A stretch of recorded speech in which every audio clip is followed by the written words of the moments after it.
sampean mungkin nek mateni lare niki sampean getun. Lho, getune ngopo? Getune ngopo? Bayi cangkem elek. Deplok wae modal. Minggir kae, jangkae kae wong gedhe dhuwur kae.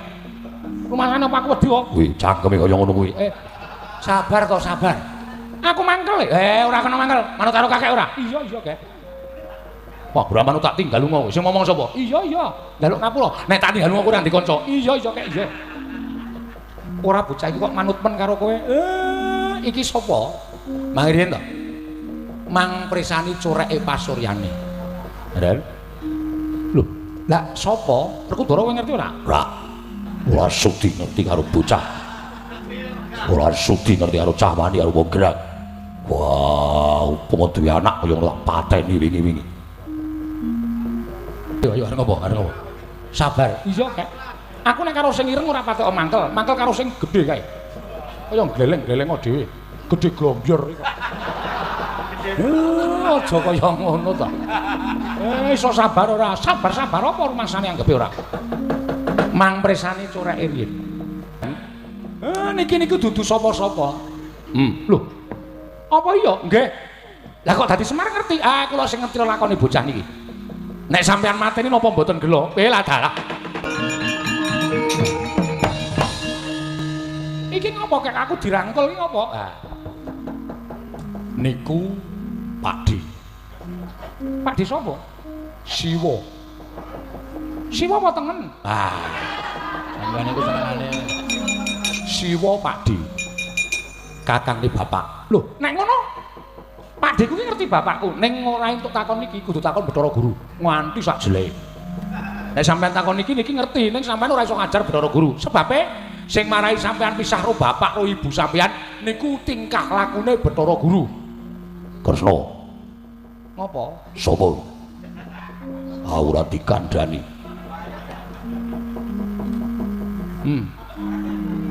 Wah. Apa iya? Lah nyatane Semar crita ngono kok. Wah, Caidan. Wah, arep ngrangkul ora? Ora.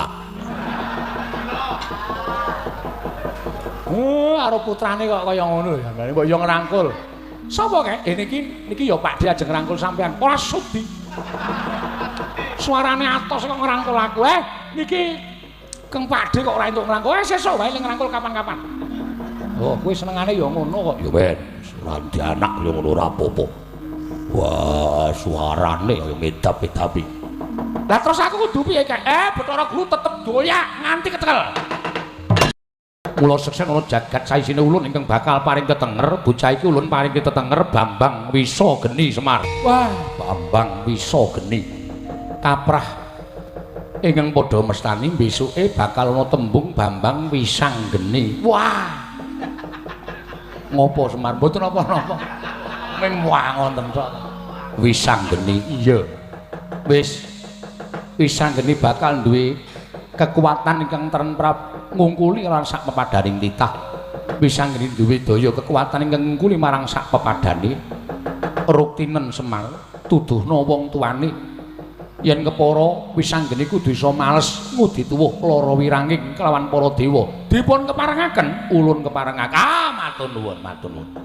Bareng tak dusi banyu gege, tak suwunke karo sing gawe urip lah kok. Wah, mencorong tejane. Loh, iki ana watu kok iso omong. Waduh. Aku ki wong. Oh, kowe wong to? Lah kowe iki sapa? Aku sing momong kowe. Aku sing didhawuhi momong kowe. Sing momong aku? Iya. Terus jenengmu sapa? Wah, pancen bocah pinter tenan. Wis ngerti tembung jeneng bareng. Kowe nek nyebut aku kakek ngono wae. Kakek? Iya. Kakek ngono tok? Lah terus aku takon kowe, Kek. Aku kuwi sapa? Kowe kuwi lagi wae tak gedhekke saka wujud bayi. Jenengmu Bambang Wisanggeni. Bambang Wisanggeni? Ya Bambang Wisageni. Ya Bambang Wisageni. Heeh.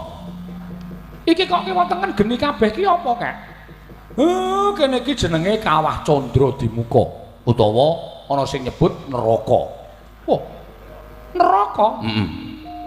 Wah, lah mula aku ki tolah-toleh mrana-mrana akeh swara teng brengok njaluk tulung kok ora ana wujute. Nek tok matke nang wujute. Apa iya kek? Iya.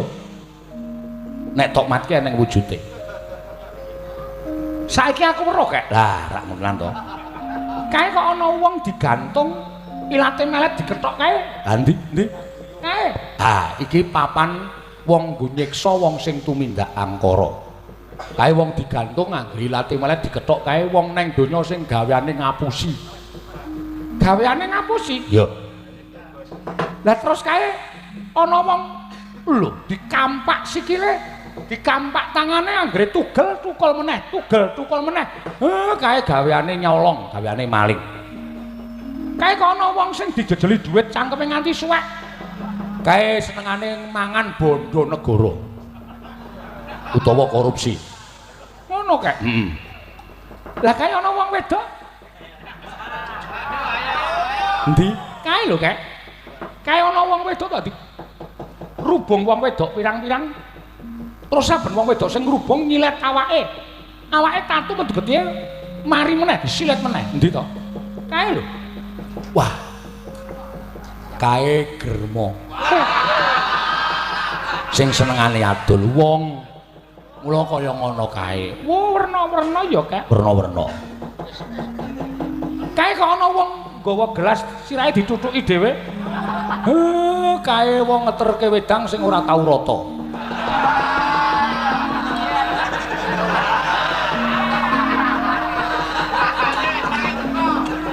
Anggere nganti kliwatan siji. Sesuk hukume ngono kae. Apa iya kek domongi kok. Mula kudu sing teliti. Iya kek iya. Lah kok lho kae ana. Kae ana wong nganggo sandangan Jawa. Kok lambene dislomoti nganggo rokok kae apa kae? Mongko dislomoti dhewe. Ah, kae endi to? Kae. Wah, kae wiyaga sing seneng nguduti udute kancane. Nggone dhewe disaki ning jukuki nggone kancane. Kuwi. Wah, ngono to, Kak? Heeh. Lah kaya ana sing malah rambene disromoti nganggo cerutu. Kae nek ana dum-duman rokok nganggo gelas, dikukup dilebokke tas. Kae cangkeme disromoti nganggo cerutu. Oh iya to, Kak? Heeh. Lah kae kok ana wong nganggo wong wedok ayu lho, Kak. Ndi? Kae lho. Wong wedok ayu mongko sandangan Jawa. Heeh. Kae kok drijine dicatuti. Dijabuti kukune. Ah, wo, kae sinden. Oh. Kae sinden nek bar nembang njaluk dit juragane kuwi hukumane dijabuti ngono kuwi. Oh, ngono to. Dadi kabeh iki mesti mawa dosa. Oh iya kae. Lho kae ana meneh sing guyu nganti cekakaan, nganti muntah-muntah. Bar kuwi terus cangkeme digajuli wong pirang-pirang kae. Kae dolop. Matine rekoso ngono kae. Oh, ngono lho kae. Heeh. Kae kok ana wong nganggo sandangan Jawa.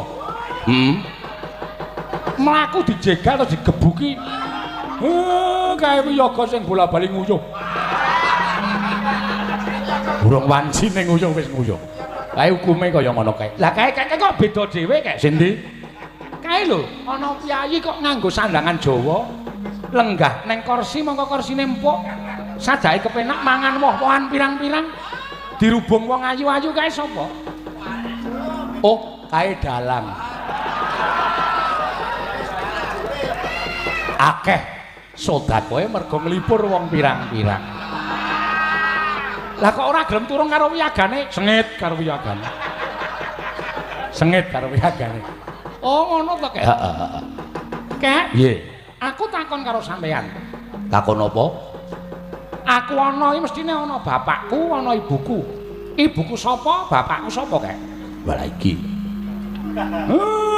Nek saiki durung wancine. Lah terus ngene bae. Ayo kowe tak jak ning Karang Kadempel. Mengko kowe tak duduhi bapakmu sapa, ibumu sapa. Ning kowe kudu budidaya goleki bapakmu karo ibumu. Ngono, Kek? Heeh. Ning Karang Kadempel ki ning gone sapa? Nang omahku. Oh, kowe duwe omah to? Wah, ngecek bocah. Omahku ya nadyan kaya ngapa wujude ning aku duwe. Karang Kadempel kuwi apa? Desa. Oh, desa. Ya, mengko tak tepungke karo anak-anakku. Wah, kowe duwe anak? Duwe. Apa ana wong wedok sing gelem karo kowe? Lah. Setan ora. Malah ngece karo aku. Aja mbok ece, bojoku kuwi widodari. Wah, widodari? Kowe lah edan. Apa kuwi widodarine katarak apa piye? Gelem karo kowe? Ora pancen wis binesti kaya ngono. Ayo, aja kokean omong. Tak kanthi nang Karang Kadempel, mau tak duduhi bapakmu karo ibumu ning kowe kudu wani mbudidaya. Iya, aku manut kakek. Ayo karo aku. Ayo kae tak derekake. Tobat. Bareng tak bobong saka Suralaya prapta ngrepat kepanasan lah kok malah kowe eling Purwadasina. Kowe wis ngerti yen to punjer-punjer ngelakon iki mung merga saka kowe Betari Durga. Tobat. Kowe ora basa karo aku. Aku ki peranganing dewa, aku ki garwane Hyang Pikulun Jatimurti. Ora peduli. Gunane apa tak basani? Gunane apa aku tata krama karo kowe? Kowe sawijining raseksi betah buteng aniaya marang sakpadha-padha. Memper pewujudan wis wujud raseksi kowe dadi dewaning panggoda pangrencana Betari Durga. Kowe menungsa sing ora duwe rasa kamanungsan babar pisan. Kowe mentala misahke katresnanku karo Raden Janaka luwih-luwih kowe ora nyawang yen to aku ngandhut jabang bayi. Yen to aku dikon ngladeni karo Dewa Srani terus kepiye kahanane jabang bayi? Apa kira-kira kowe durung tau ngrasake dadi sawijining ibu? Kowe sawijining makhluk ing ora pantes urip ana ing alam padang. Kowe sawijining titah ing ora pantes nyawang gelaring jagat eseming rembulan. Pantes mung dadi ndiping neraka jahanam. Iblis anak tangke.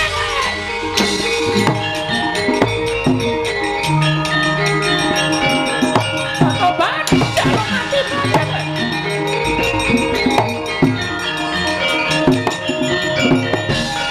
Tobat, ayu nek cangkemmu elek.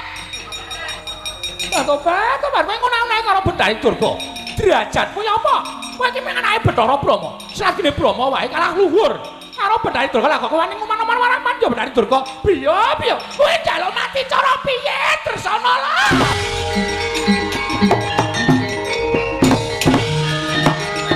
Modar.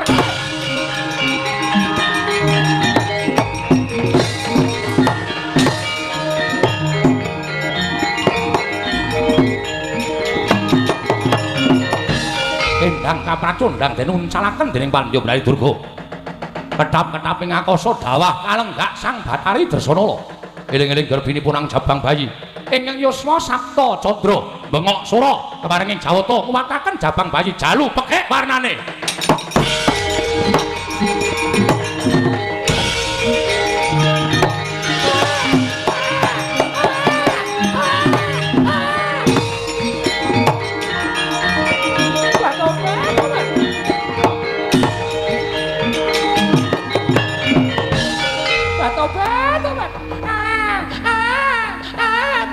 Piye? Rekane arep tak pateni malah ndoboli. Tobat, tak uncalke ado tibamu kowe tiba. Tiba bengok sora nganti jabang bayimu lair piye? Lanang apa? Tobat lanang. Piye ana kutile semono. Cetha lanang iki Tobat Dresanala anakmu lair. Dewa Srani. Iki Dresanala ora eleng mergo anake lair gawanen rukti menane negaramu Dewa Srani.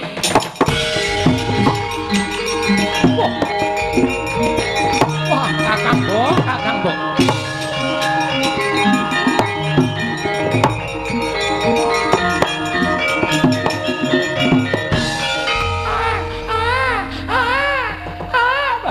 Tobat baguse kaya gerangane. Ning atase isih bayi wae kok corekane rayi wis ketokne bakal dadi wong bagus.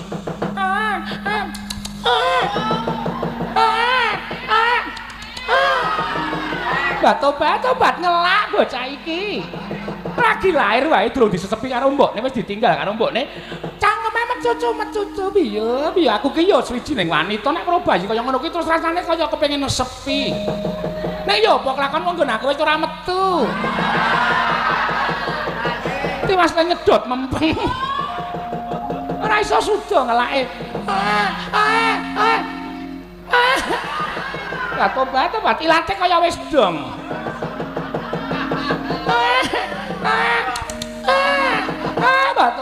Tobat aku apa ya mentolo ora dajal. Kowe kudu tekan ning mati, Jabang Bayi, kowe kudu tekan ning mati. Mergo yen kowe ora tekan ning mati kok mesti bebeda dhawuhing anakku lanang karo ibumu. Sing gedhe pangapuramu ya Jabang Bayi, kowe kudu tekan ning mati. Tak sabetke watu gilang sumyor kuandamu. Aja ngatutke dosane Bedari Durga ya, bocah.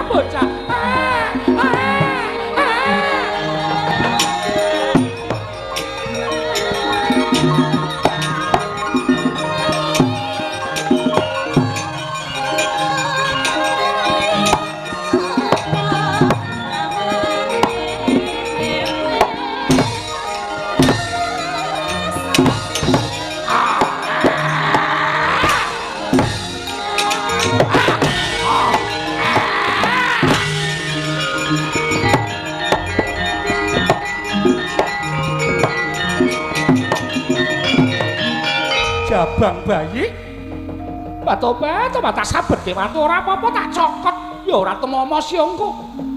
Bareng tak colke kok bocah iso mengkurep ora tobat. Malah iso mengkurep ning durung brangkang aja ngawur nek bengok. Ora dong rasa bengok. Mengkurep saya lagi brangkang cenanangan gerangan bangkang ya wangun. Bayi kok urung-urung brangkang. Tobat. Tobat kowe jebul luput senjata tawa tegese ora temomo dening apa wae. Apa digerang rasa mateni karo kowe? Kowe tak cemplungke kawah candra di muka lebur tumpur kuandamu kowe Bayi.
Wong aprang kasangsaran yen untuna wong aprang kasangsaran Narada dedali kedunya kaleweran.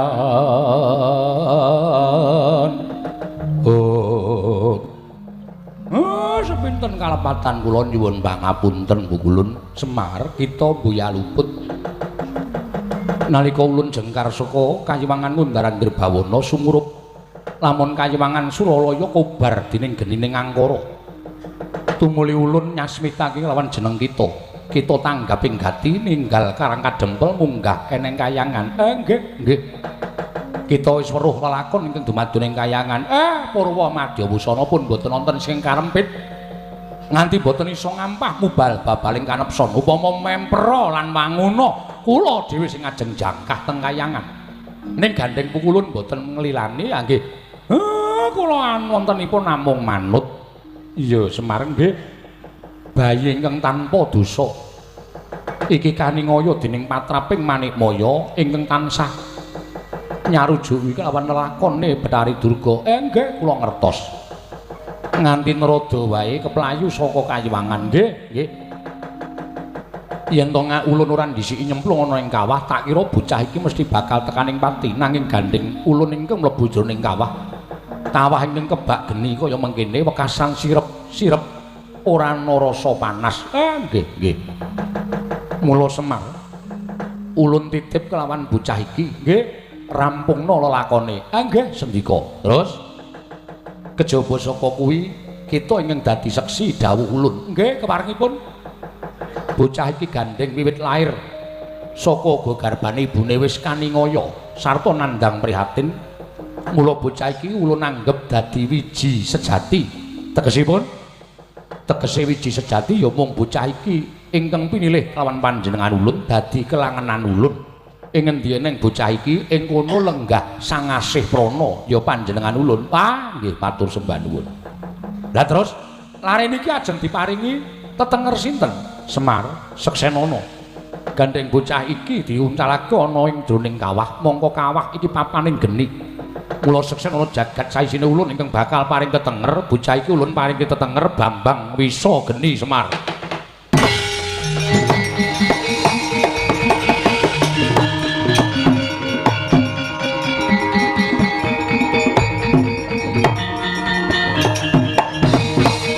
Wah, Bambang Wisa Geni kaprah ingkang padha mestani besuke bakal ana tembung Bambang Wisanggeni. Wah.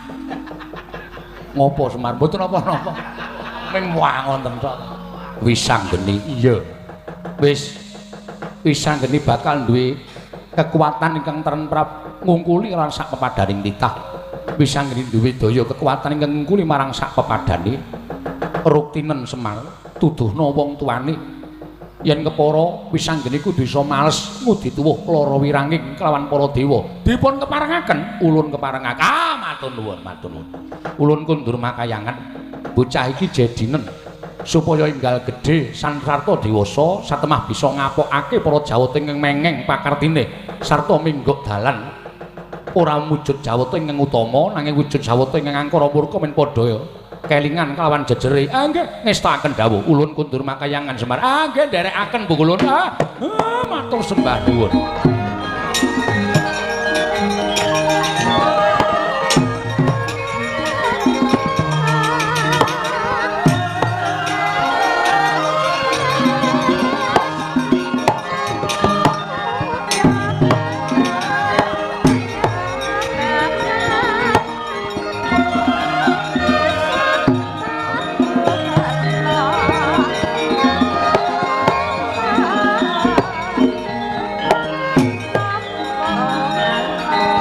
Den prayitna semuriris eka balik titiyani kandayani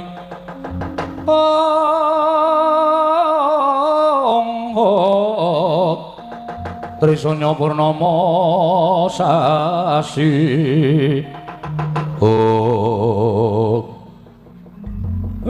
bareng tak dusi banyu gege tak suwunke karo sing gawe urip lah kok wah mencorong tejane. Loh, iki ana watu kok iso omong. Waduh. Aku ki wong. Oh, kowe wong to? Lah kowe iki sapa?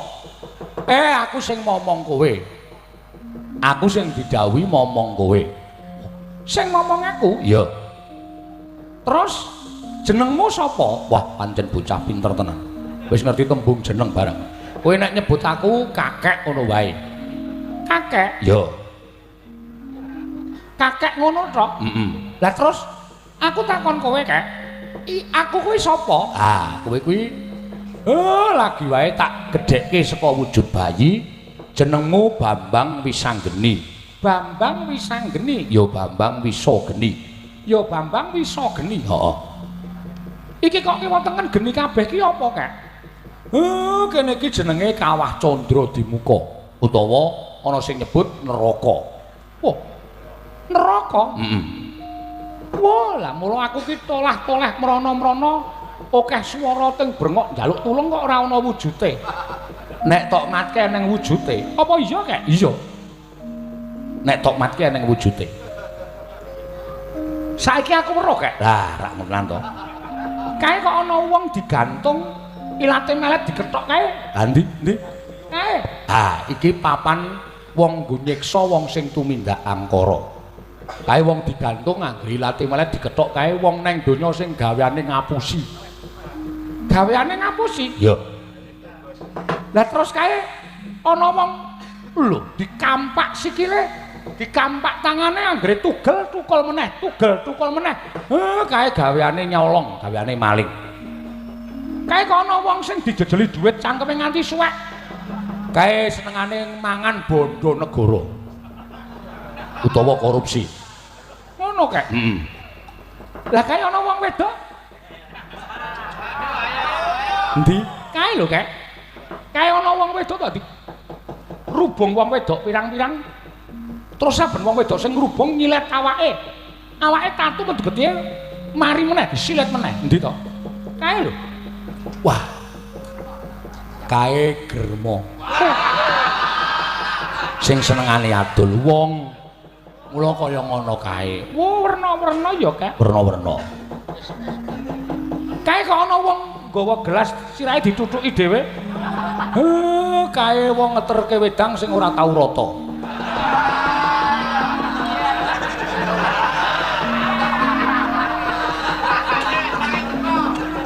Anggere nganti kliwatan siji.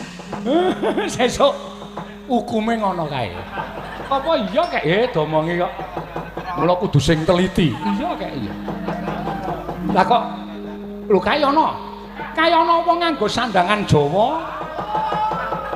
Kok lambene dislomoti nganggo rokok kae ngopo kae? Monggo dislomoti dhewe. Ah, kae endi to? Kae. Woh.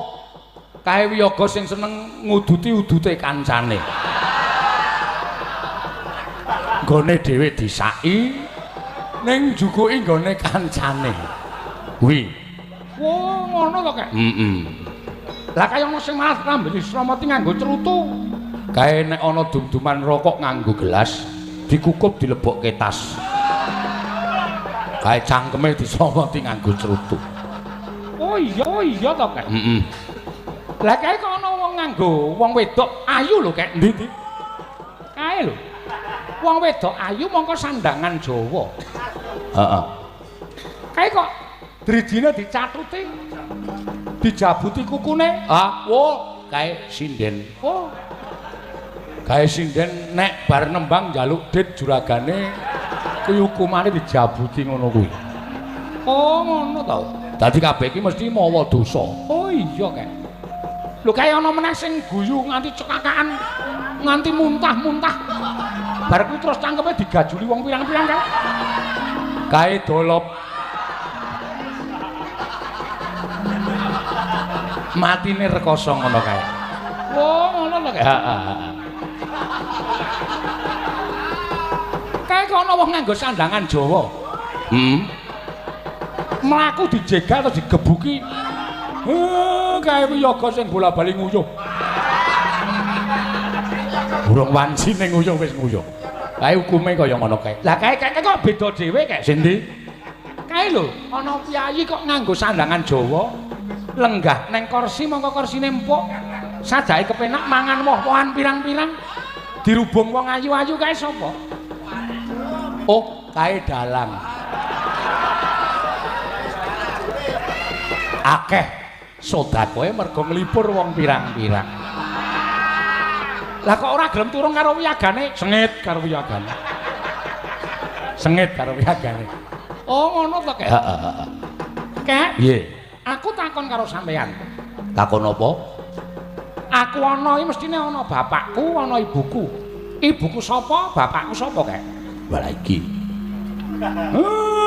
Lah saiki durung wancine. Lah terus ngene bae. Ayo kowe tak jak ning Karang Kadempel. Mengko kowe tak duduhi bapakmu sapa, ibumu sapa. Ning kowe kudu budidaya goleki bapakmu karo ibumu. Ngono, Kak? Heeh. Ning Karang Kadempel ki ning gone sapa? Ning omahku. Oh, kowe duwe omah to? Wah, ngecek bocah. Omahku ya nadyan kaya ngapa wujude ning aku duwe. Karang Kadempel kuwi apa? Desa. Oh, desa. Ya. Mengko tak kepungke karo anak-anakku. Wah. Kowe duwe anak? Duwe. Apa ana wong wedok sing gelem karo kowe? Lah. Setan ora. Malah ngece karo aku. Aja mbok ece, bojoku kuwi widodari. Wah. Widodari? Heeh. Kowe la edan. Apa kuwi widodarine katarak apa piye? Gelem karo kowe? Ah, ora pancen wis binesti kaya ngono. Ayo, aja kokean omong. Tak kanthi nang Karang Kadempel, mau tak duduhi bapakmu karo ibumu ning kowe kudu wani budidaya. Iya, aku manut kakek. Ayo karo aku. Ayo kae tak derekake.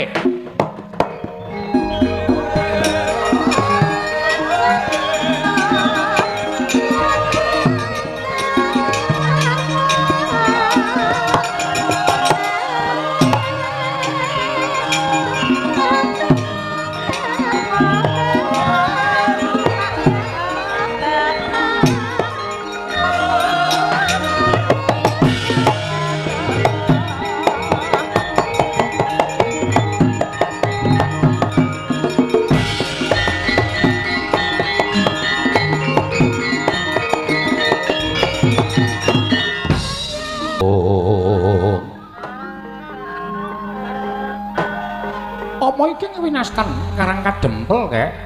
Ya iki sing jeneng Karang Kadempel iki ya iki. Wah, la elok. Kiwa tengening omahmu lah kok ijo royo-royo tetandurane sarwa becik sarwa apik. Panggula wentahing tetanen pancen ora ming pambudidaya nanging sinartan donga. Sabab donga tanpa pambudidaya kuwi ya ora ana gunane, pambudidaya tanpa donga kuwi ya muspra ora ana apa-apane. Mula kabeh pancen nganggo srana. Mengkono, Kek? Iya. Ya ming aku gumun. Ing atase aku bareng tekan Karang Kadempel kene lah kok kowe lah dalah. Sing ning mburi kuwi nek kewan-kewan apa, Kek? Oh, trondolo iki. Padake kewan, Truk. Gong, kowe karo aku padake kewan. Sing ngomong sapa? Kaya apa? Satriya sing ning mburi kae sing ning ngarepe bapak kaya apa? Canom ngendi kuwi, Pak? Kowe engko tak kandhani nek wis rampung rembugane. Ora semacam-macam lho, Mir. Kowe iki anake wis 3. Gareng aku Petruk. Ayo. Tumindak ora prayoga kowe, heeh. Aja ngawur. Kowe engko tak kandhani aja ndakwa bapakmu sike. Wes ora kowe iki arep tuwane glidhik. Ceniningan soan. Dengkulmu mlocot. Kowe sapa, Kek? Iki anakku. Lho. Kuwi anakmu? Heeh. Sing mripate ora bener kuwi sapa? Wah, jan nglarake ati suarane iki, Truk. Ya sabar. Iki Nala Gareng. Nala Gareng. Nala Gareng ki lak sing ngower-ower ning dhuwur kae to, kae Gareng Pung. Sing dhuwur sapa?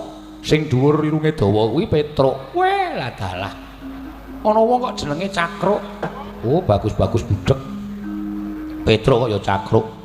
Lah sing mripate kaya ndok ceplokan kuwi. Lambene jembare ora jamak kuwi sapa? Iki anakku ragil jenenge Bagong. Loh. Ana wong kok jenenge Ngesong. Ngesong go mendem kowe kuwi piye? Bagong. Oh, wis sapa ta, Pir? Iki jenenge Raden Wisanggeni. Anake sapa? Perkara anake mengko tak kandhani ning kosek aku tak crita karo Ndara Wisanggeni sik. Kok ketoke nyolowadi kowe? Menengo to. Aja nyaut-nyaut dhisik. Kakek, piye? Kakek mau janji karo aku yen to tekan kene aku arep tok kandhani bapakku sapa, ibuku sapa. Kowe tak kandhani. Nek kowe takon bapakmu sapa, ibumu sapa? Prasaja, aku ora ngerti. Lah, jenenge kowe ngapusi karo aku, kosek to kosek. Aja kesusu. Aku ora iso ngandhake bapakmu karo ibumu ning aku iso menehi pituduh. Pituduhe piye? Kowe ora usah dadak takon sapa-sapa. Ning takono para dewa. Dewa kuwi apa? Dewa kuwi sing nitahke awake dhewe. Papane menyang endi? Papane menyang kayangan kono. Kayangan kuwi ngendi? Kayangan kuwi papan sing gumantung tanpa cantelan. Ana papane ndah, ing kono sinebut kayangan. Lah, dewa-dewa kuwi uripe ning kayangan. Apa to sababe kowe takon karo dewa? Merga dewa kuwi ngerti mubahmu sing titah. Nek nganti dewa ora iso ngandhake bapa karo ibumu, wajib dewa tok jotosi, nek perlu tok ajar. Dijotosi iki dikapake. Lah iki. Bagong piye? Dijotosi iki digolekke ketan terus dibuntel godhong gedang kuwi enak banget. Kuwi sing mburi kuwi kok nek omong kok idune lek nyiprat tekan kene. Dijotosi kuwi tangan karo tangan utawa tanganmu ditibake raine dewa. Ngono ya kek sing banter.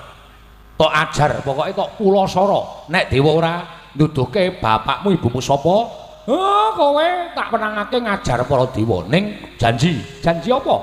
Kowe aja kandha nek sik akon aku. Pokoke karepmu dhewe. Ngono ya kek. Lah terus aku lek munggah ning kayangan, kowe iki wong pinter, wong dedaya. Nek ngambah Dirgantara, ora bakal kurang akal wis anggeni. Miat tangan ning kalangguan aklar pandan moncar.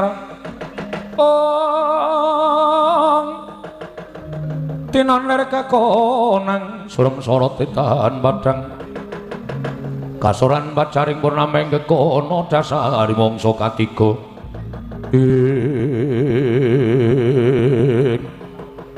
yen ngono aku tak munggah ning kayangan yo kek ning kaya ngetutke karo aku kowe mesti tak tutke njaluk pangestumu dewa tak takoni bapakku ora ngerti ibuku ora ngerti aja kelakon dosa kayangan tak gawe sungsang bawana balik ya sing ati-ati wis anggeni.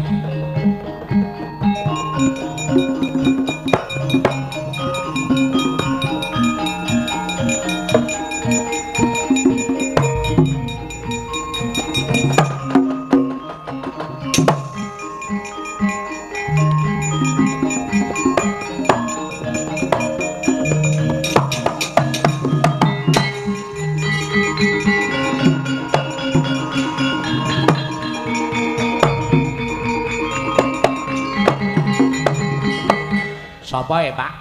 Kok Bapak kaya akrab banget? Kowe ora ngerti. Kae iki sejatine, Apa iya? Weh, domongi kok. Lah kok iso ketemu karo Bapak? Nek tak sejarahke suwe. Butuhe kowe ngerti. Sapa reng? Ngerti ya truk kae janjane, Tenane, weh domongi kok nek ngapusi aku ya ngapusi Bapak. Sapa truk? Kae sejatine iki ngopo iramu mlebu nang kuping keri iramu ditekuk sik tekuk dengkulmu mlocot kuwi lah ya tenan wah jan mulane kok suarane atos nara garing Petruk Bagong kowe ora usah melu-melu perkara iki bocah kae tak tutke tak awat-awatane kowe dhisik ana mlaku ning negara Ngamarta apa ana kawan Raya. Yo.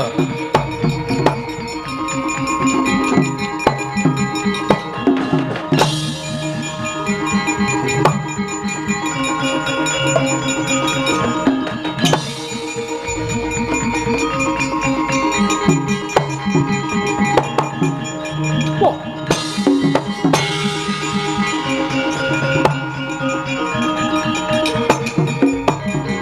Iki sapa? Ana noman munggah ana ing kayuwangan. Lah kok banjur apa-apa dirusaki, apa-apa digawe rubuh. Kowe sapa? Takon karo aku wis anggeni kowe sapa? Aku Bathara Penyarian, Bathara Penyarian. Sikilmu sak cengkeng ora ngambah Bantala. Kowe apa? Apa jim setan priprayangan? Hus, aja ngawur-gawur. Ulun iki dewa. Lho, dewa? Iya. Lah yen ngono kowe sing tak goleki. Aku arep takon karo dewa, takon apa wis anggeni? Yen kowe ngerti wong tuaku, bapakku sapa, ibuku sapa? Lho. Lah kowe iki lair saka ngendi? Kok takon bapakmu sapa, ibuku sapa marang aku? Ulun mboyang ngerteni. Kowe iki dewa kok ora ngerti piye? Ulun ora ngerti tenan. Wah, dudu dewa wae.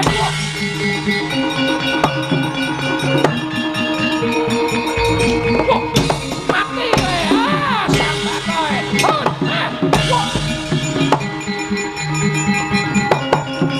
Ayo, apa sudah mulai? Saya mulai.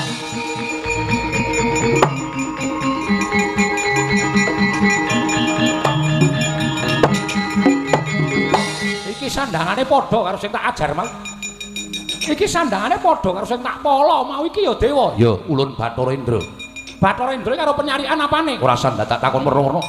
Kita wigatine apa? Takon. Takon apa? Bapakku sapa? Ibuku sapa? Ulun mboyang ngerti padha wae.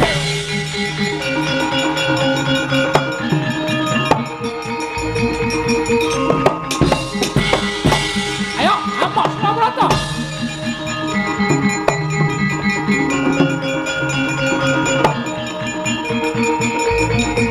Wah.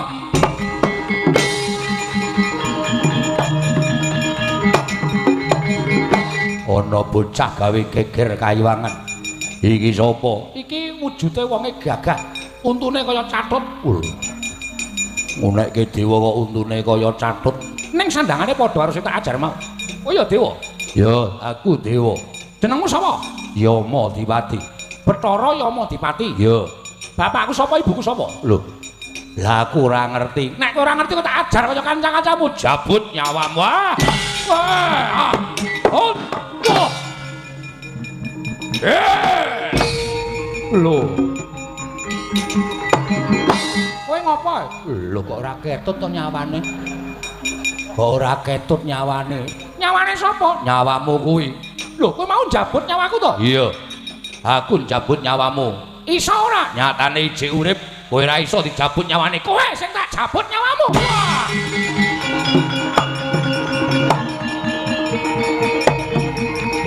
Wah.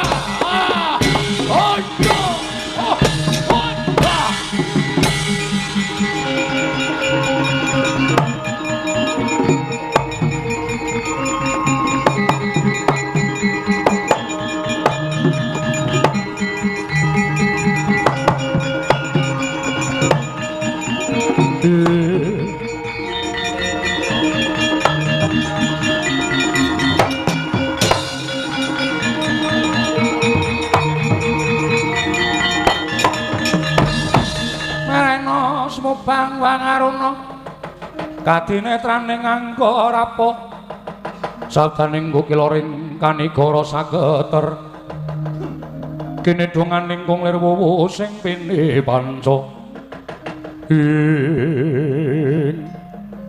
ana nom-noman gawe geger kayiwangan sapa iki sapa iki lah kok dadi kowe ngadeg ana ing gigiring wujuding lembu utawa sapi mongko tak sawang lah kok aneh temen tanganmu papat tenggokmu cacat kowe sapa takon marang ulun dewaning para dewa Bathara Guru lho Bathara Guru iya aku nalindaning para Jawata dalah yen ngono kok pasang Yogyakarta tujuhe ngene dina aku ketemu karo Bathara Guru gandeng kabeh kamulamu para dewa padha ora ngerti wong tuaku bapakku sapa ibuku sapa mula aku takon karo kowe ayo wangsulana pitakon meni pertitis wong tuaku sapa bapakku sapa ibuku sapa lho yen kita takon bapa lan ibu ulun mboya ngerti. Lah nek kowe ora ngerti pedhae apa kowe dadi Bathara Guru? Pedhae apa kowe dadi nalindaning para dewa? Ora ana gunane kowe ngratoni ana ing kayiwangan yen kowe ora ngerti bapakku karo ibuku. Monggo kowe ngerti kowe iki dewaning para dewa. Ngerti marang mobamu sing pitak. Wis anggeni ulun mboya ngerti. Ora usah dadak kowe kan gurung tanpa guna. Kowe ora ngerti bapakku ibuku aja takon dosa lak jongkeng kawibawanmu. Ora pantes kowe dadi para dewaning para dewa. Guntur geni guntur angin sirnakna wis anggeni.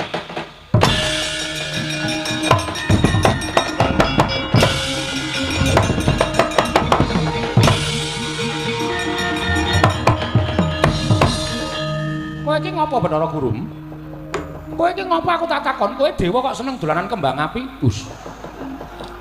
Kembang api pila iki mau kelap-kelap nyamberi aku apa mbok anggap aku kalah? Apa mbok anggap aku mati? Ya ngono apa piye?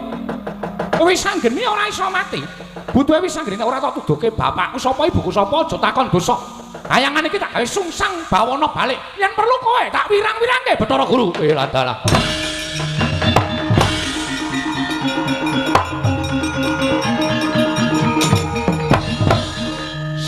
Sip.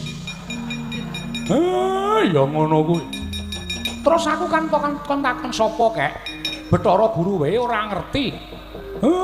Bathara Guru ora ngerti doyak. Pokoke nganti kecekel. Nganti kudu menehi ngerti bapakmu karo ibumu. Lah nek tetep ora ngerti, wah tutuki raine Bathara Guru. Wah, lah mati dening aku ya.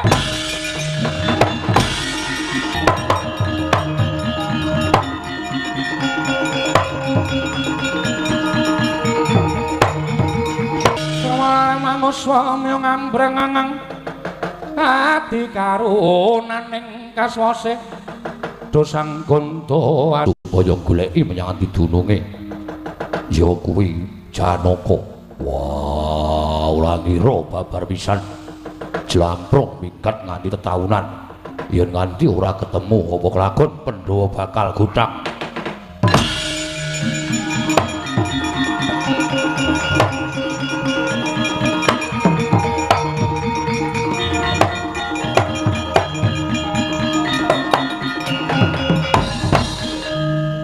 Pasang kaliman nabi tina bena ing lodone Demawaing Mamang Tuang Pukulun. Mboten kanthi kanyono-nyono jenengan dika pukulun ingkang tedhak wonten ing Madyapada. Kula ngaturaken sembah mabekti kula kunjuk pukulun. Ya ya Kresna Ulun Tampa. Guru hakekku. Aku ngaturke sembah. Ya ya. Werkudara Ulun Tampa. Wonten menapa pukulun? Kresna Ulun nyuwun senjata pitulung. Kayiwangan geger disababake tingkah polahe nom-noman kang aran Wisanggeni. Ingkang ngamuk ana ing kayiwangan, guntur geni guntur angin ora tumama. Malah dheweke bakal njungkeng kalawan kawibawan Ulun Kresna. Weh lah dalah. Namung titaswantah teka ngedap-edapi, pukulun mlaku seminggah. Kayiwangan badhe kula depani pukulun. Ya, ulun njaluk tulung ya Kresna. Nggih pukulun.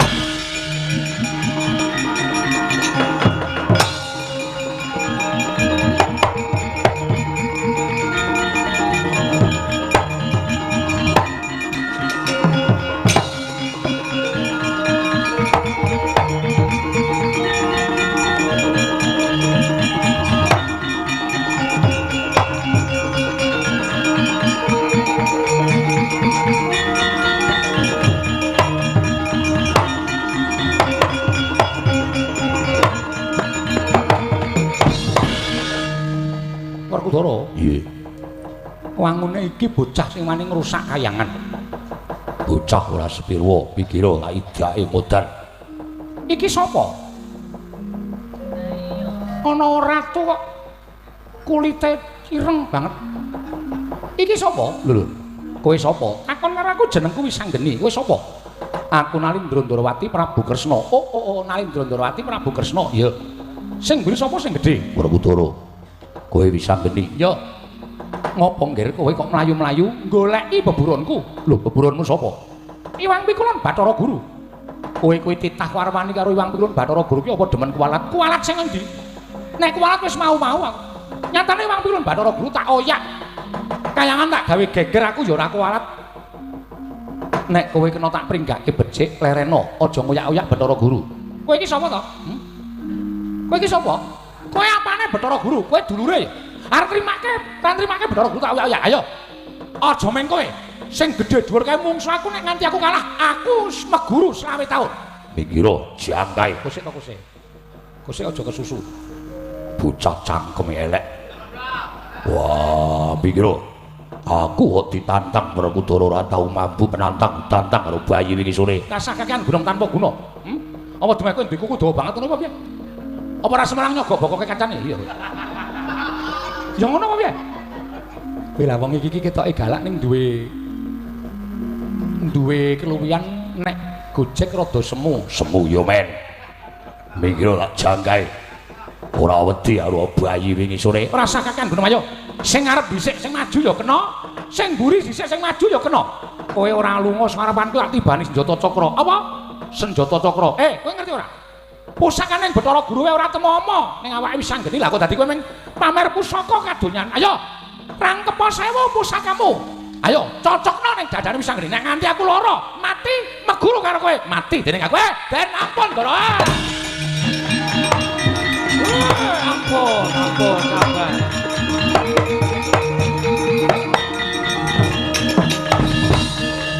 Aja tok panangi kek, minggir.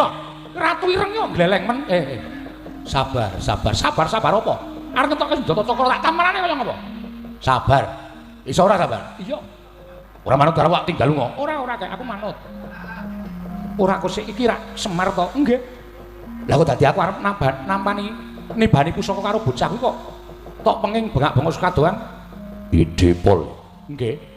Wow, dadi kaya ngono. Nggih. Sampean mengke nek mateni lare niki sampean getun. Lho, getune ngopo? Bayi cangkem elek. Deplok kae modar. Minggir kae, jangkae kae wong gedhe dhuwur kae. Rumasane apa aku wedi kok? Kuwi cangkeme kaya ngono kuwi. Sabar to, sabar.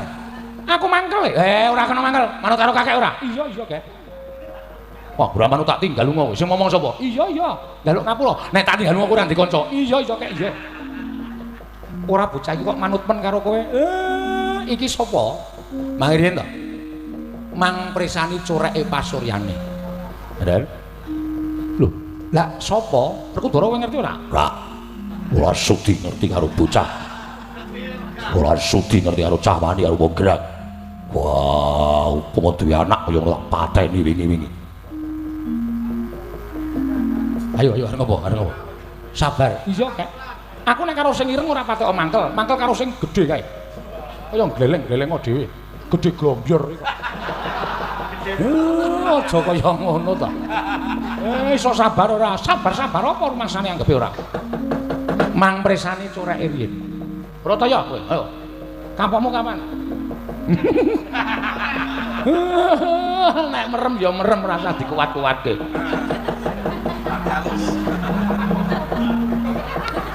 Mripate nganti gedhe cilik. Ora kowe iki gagas apa to? Kula kandhani. Niki dudu sapa-sapa. Lho. Apa iya? Nggih. Lah kok dadi Semar ngerti? Kula sing ngerti lakone bocah niki.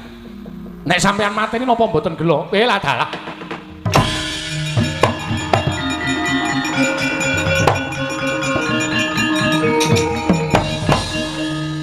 Iki ngopo kek aku dirangkul iki ngopo? Niku Pakdi. Pakdi sapa? Siwa. Siwa apa tengen? Sampeyan niku senengane Siwa Pakdi. Kakangné bapak. Lho, nek ngono Pakdi kuwi ngerti bapakku. Ning ora entuk takon iki, kudu takon Bathara Guru. Nganti sak jeleke. Nek sampean takon iki ngerti, ning sampean ora iso ngajar Bathara Guru. Sebabe sing marahi sampean pisah karo bapak karo ibu sampean niku tingkah lakune Bathara Guru. Kresna. Napa? Sapa? Ora dikandhani.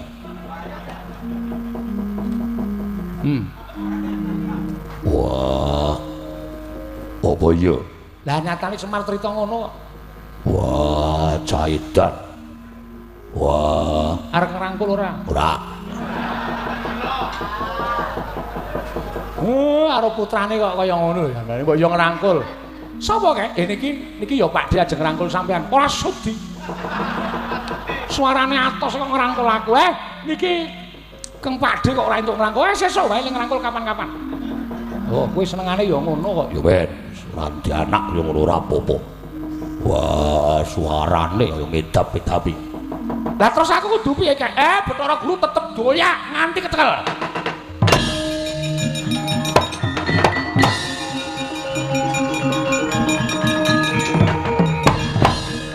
Ora pati nduga mono lah kok dadi kaya ngono lakone. Wah, lah mula Janaka setahun luwih ora bali. Lah wong wis semono gedene. Piye? Nggih, sorry. Nganti lali kula ora basa. Karo ratu kok Wah. Dipol aku karo Kresna kudu piye? Mang nekseni babaring lakon iki bocah nika ditutke, Ndra.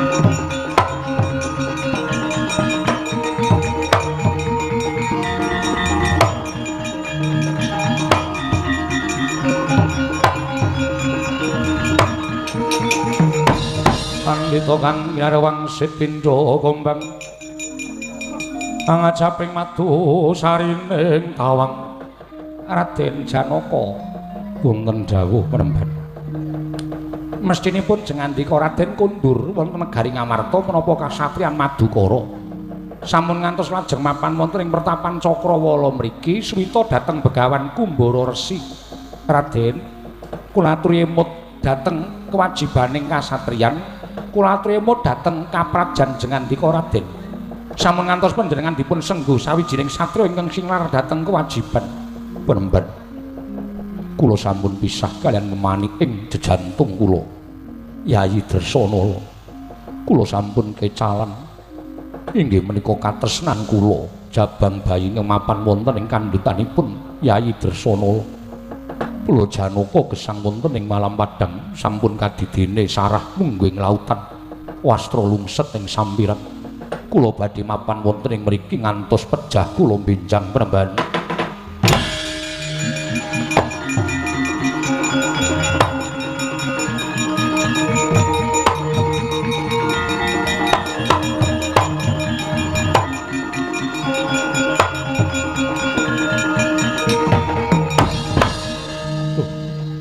kula kadidene Wang Pikulun Bathara Guru ingkang tedhak wonten ing Pertapan Cakrawala.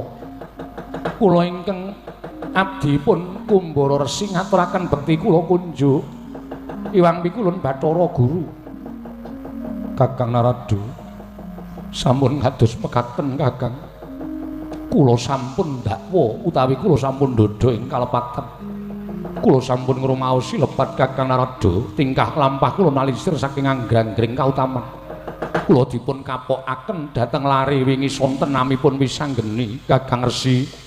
Kakang Resi monggo kundur wonten ing kayiwangan namung jeneng andika Kakang Narada ingkang saged damel padhang kayiwangan Suralaya Kakang Narada.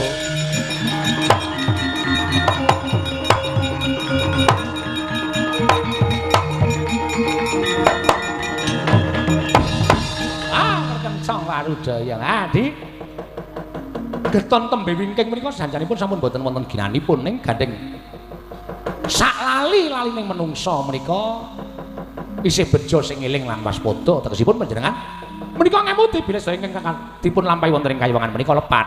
Inggih Kakang Narada inggih wonten nem-neman ingkang namipun wisanggeni ingkang ngoyak-oyak dhateng kula kajengipun panjenengan legah wingking menika ingkang nami wisanggeni kula ingkang badhe mapakaken Adi Pramesti.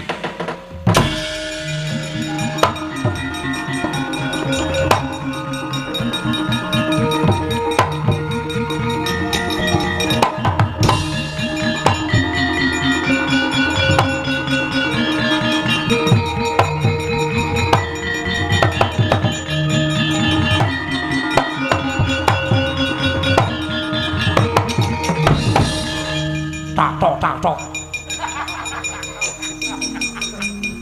Kakek ana apa kek? Wah, ora apa-apa. Gong wilahing Mastuna Sidam. Sekaring bawana langgeng. Kaneka putra. Ah nggih, wonten dawuh Pukulun.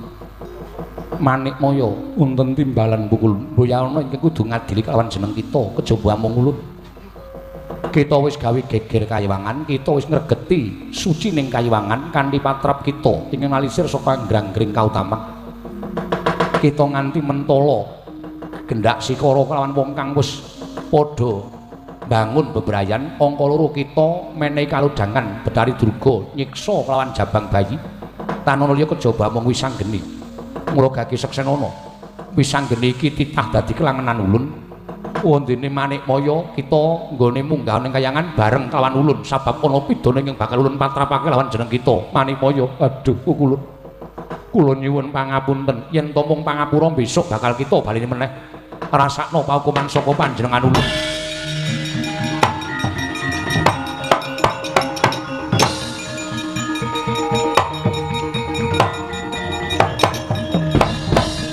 Janaka wonten dawuh. Kita ngerti ora karo bocah sing ngarep iki? Nggih, mboten mangertos. Arane Wisanggeni. Arane Wisanggeni lan sumurupa ya iki jejabang sing neng kandhutane bojomu Dersanala. Janaka, iki anak kita. Anakku nggih.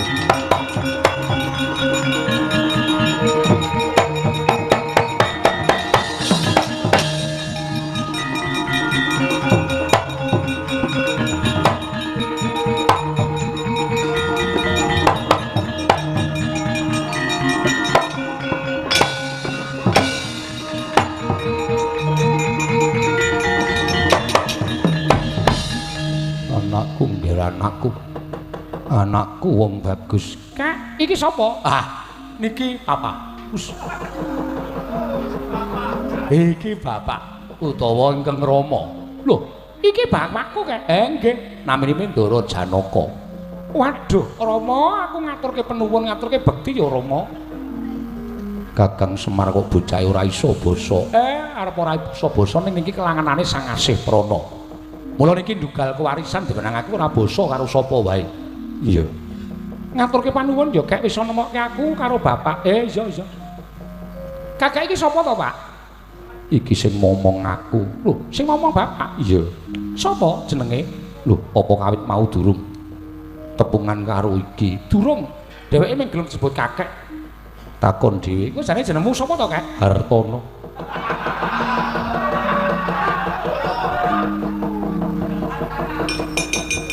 Wah, ayo tak goleki nang Amarta kok Ora ana wong wah wis cedhis-cedhis do metu. Wis. Sinuwun Ndarawati, iya Bagong. Ndarawarku Dara, iya Bagong. Lah, bapak sing suarane gedhe kae sapa? Kae kakangku. Lho, kadangmu sepo? Iya. Jenenge Werkudara. Siwa utawa bapa ngono engko ndak nesu. Wah, Janaka duwe anak calon gali. Ora ngono kowe. Iki ki ndugal kewarisan. Diwenangake ora basa karo sapa-sapa kaya aku. Ya, Tru. Apa ora wae. Mbok ngono. Kowe Tru iki aku, Tru. Bagong terus mutung. Terus melayu ora. Ibumu menyang endi? Aku ora ngerti. Kakang Semar, ibune iki menyang endi? Digawa Dewasrani, tak pecah ndase Dewasrani.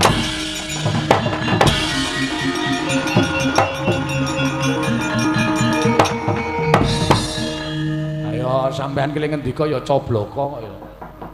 Ibune nendi? Ibune digawa Dewasrani, pecah ndase Dewasrani.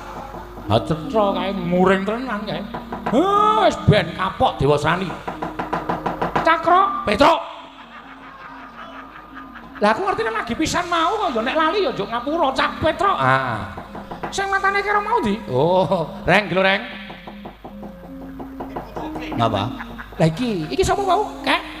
Kuwi Gareng. Iki Gareng. Iya. Lah sing mripate kaya ndok dadaran mau? Gong, goleki Gong. Wis tak paro mrene ngono.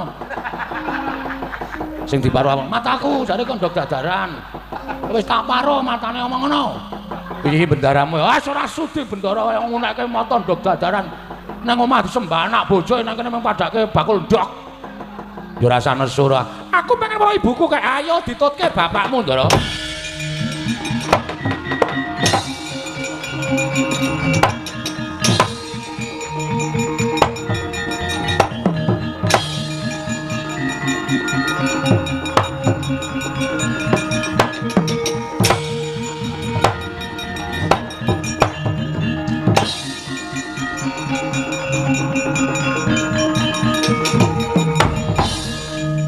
Dewasrani tau ana windana aku ora bakal gelem ngladeni karo kowe.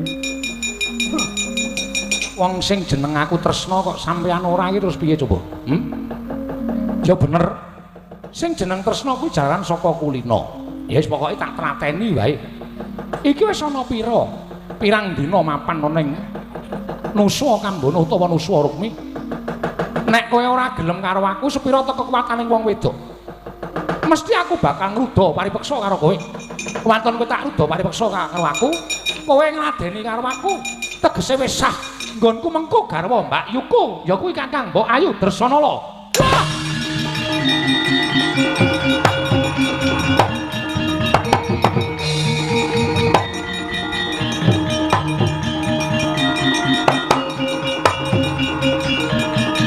Waduh mati aku.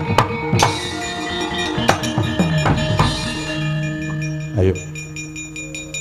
Yen pancen wis wani bebeda karo bojone Janaka, kudu wani ngalke dodo. Sing lanang kowe apa aku? Sing lanang tenan ngukuk Dresanala. Bedhah dadamu, pecah ndasmu.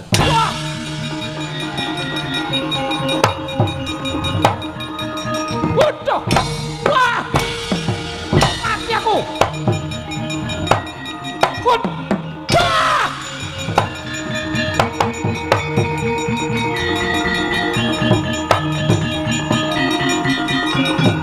Aduh mati aku, Batokan. Piye Janaka?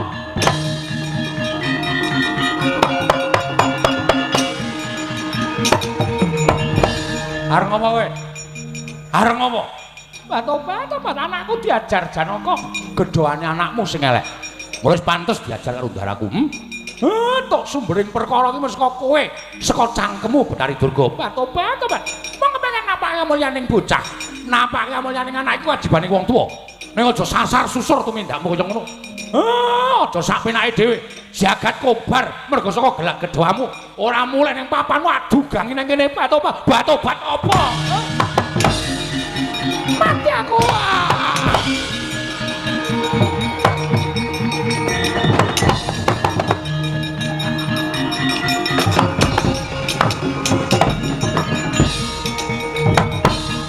Batu-batu iki karepe piye?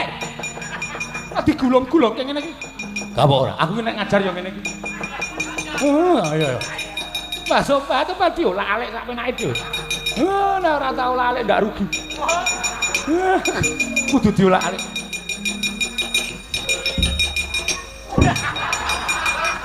Batu-batu iki karepe piye to ya? Aduh. Ayo bali ora? Bali ora? Iya, bali. Janji sik gawe geger aja takon dosa. Wah, aku mungsuhmu. Inggih Kyai, inggih kula sampun tobat. Ayo mulih. Inggih, mulih ora. Caraka balik. Nyuwun pamit Kyai, nyuwun pamit.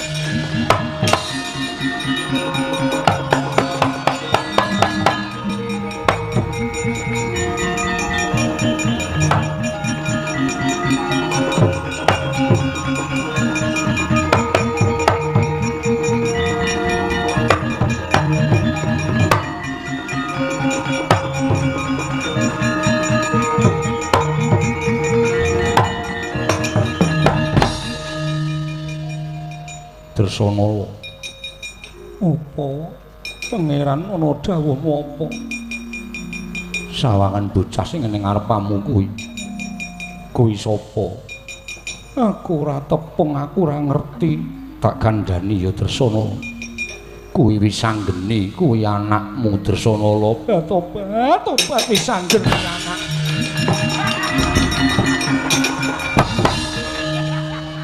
Petro non rene yo mboten kula teng mriki mawon. Napa itu? Oh, lumayan.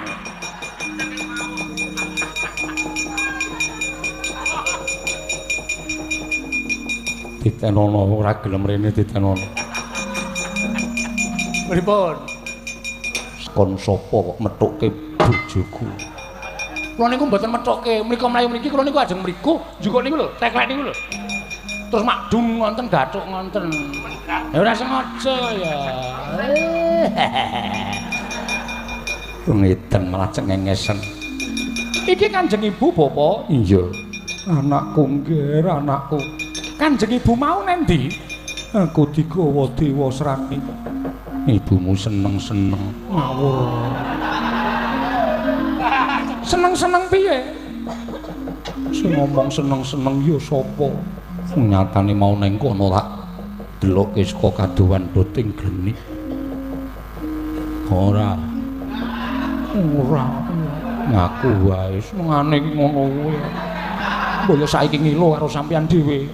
Terus aku diunekke sak penake dhewe aku seneng-seneng karo Dewa Srani aku neng kono ki rasane kaya dikunjur. Saiki kula tak takon karo sampean bojone pira? Sing seneng-seneng sapa? Saiki sing tak anggap bojo lagi kowe. Rak saiki terus esuk pira tak takon. Ki ngopo ta iki? Enten apa? Sengit wong kene iki rasane ora seneng mapan ning negarane Dewa Srani kok diunekke seneng-seneng sapa wedok sing ora nesu itu. Aku dine kono dianggap seneng-seneng. Sampeyan yo salah. Sampeyan niku kleru. Nika niku atine krojar aja mergo pisah karo sampeyan. Sampeyan niku terus ngerti cemburu sampeyan. Ada cemburu to? Iki udike dilangi sik dah aku. Ayo dibuang. Mulai ndul tas-tas ora. Ben. Mangsaku nek pancen ana kaludangan mlayu rak kudune Dresana ki mlayu malah tenguk-tenguk neng taman. Ngono ku rak padha karo seneng mapan neng kono. Sing seneng ki ya sapa mbok ora ngawur ora. Duh, wis mulai kekerasan. Kene iki ora seneng aku. Aku ora seneng ngono aku ora apa-apa. Kene. Mriki. Napa-napa niku kudu dirampungke. Ora dienggo nesu. Ya kuwi sing marah. Kok njur nggawa tutuk aku ditutuki. Ben ditutuki wong nyatane yo. Aku diarani werna-werna mbok nek nganti kulitku disenggol Dewa Srani tak suwek sandang aku senggol Dewa Srani tak obong. Lah niki wis bener kok. Ning kono ketok jenak tenguk-tenguk. Malah ning taman wong loro doting gleni. Wah, apa yang kamu perbuat? Kira ngrampuke masalah malah. Piye to piye? Ngene ya tak kandhani ya. Ora aja sok kaya ngono kuwi ndak dicontoh anake. Wis anggene kawit mau melirik mripate kae lho. Nek ngerti kowe padha congkar ora prayoga dadiane to. Ya ora. Sing apik kabeh lakone wis padhang. Dresana wis bali, Janaka ya wis ketok. Nggone tembayatan padha diteruske, malah wis peputra ya kuwi. Wis anggene. Iki sesuk yang bakal nyambung sejarahmu. Ngono. Dadi kowe iki aja kaya ngono. Nek kowe kaya ngono, ateges kuwi ora jeneng kaya ngono. Mergo kowe iki wong lanang, kowe wong wedok. Dadi kudu rukun antarané lanang karo wedok. Kuwi aja nganti padha bendak sirah.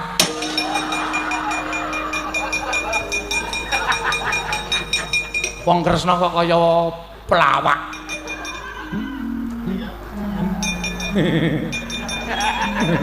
Waduh. Nanangan ora. Ngapunten. Pun padhang mboten sak werni-werni. Petro, nun. Werku Dara kae lho. Balane Dewasrani kok nyingkir nggih. Monggo, Den.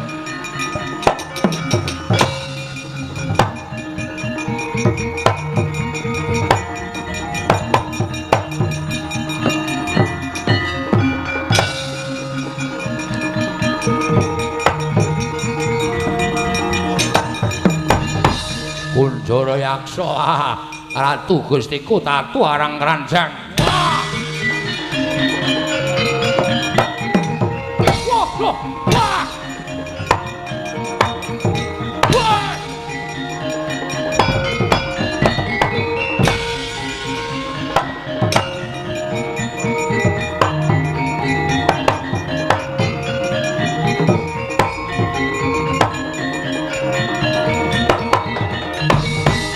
Arsa madange jagat mungup sak pucaking bukir marebak bang sumiret keneng soroting surya mega lan gunung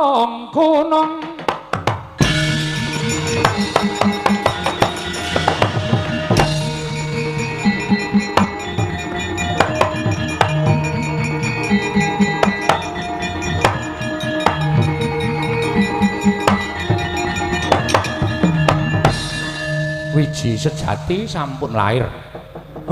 Mugi-mugi saged ngrengkuh sangganing para muda sami wangsul dhateng kewajibanipun.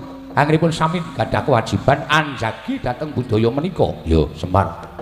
Mugi-mugi sedaya manggi lestari nirbaya nirwikara durga mendhak kala sirna sampun paripurna crita kula sedalu menika. Kula pribadi lan kanca-kanca kula nek wonten tepate nyuwun pangapura sing jeneng menungsa kedurungan ina lali salah apes kelawan mati. Nyuwun bunging pangaksamilan kula nyuwun pamit wangsul sak rombongan, Ndara.